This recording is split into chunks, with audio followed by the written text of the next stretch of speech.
আজকে আপনাদের পরিচয় হয়েছে, আপনাদের নাম ছিল জাতীয়তাবাদী দল, এখন মানুষ বলে চাঁদাবাজি দল।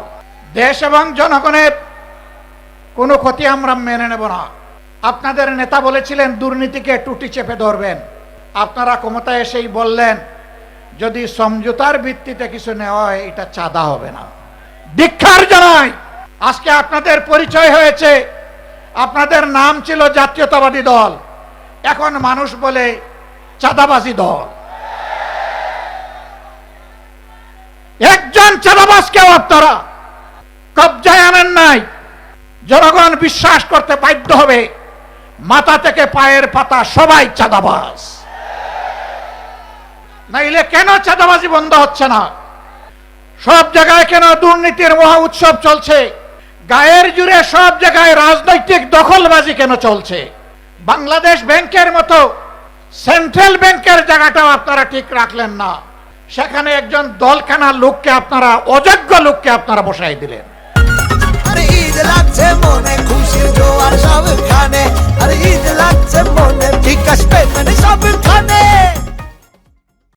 বিভিন্ন পাবলিক বিশ্ববিদ্যালয় একদিকে গিয়ে আপনারা বলবেন অতীতে রাজনৈতিক বিবেচনায় নিয়োগ দেওয়ার কারণে পাবলিক বিশ্ববিদ্যালয়গুলা মান রক্ষা করতে পারে নাই, বিশ্বমানে আসতে পারে নাই।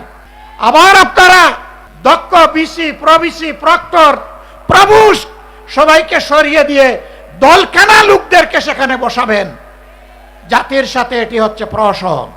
এই অবস্থা যদি অব্যাহত থাকে, প্রশাসনে যদি নিবেদিত প্রাণ দেশপ্রেমিক দক্ষ যোগ্য মানুষদেরকে তালপট্টিতে খাল বিলে পাঠিয়ে দলখানাদেরকে যদি অযোগ্য জায়গায় বসানো হয়, মনে রাখবেন এর খেসারত শুধু জাতি দিবে না, এর আগে আপনাদেরকে দিতে হবে।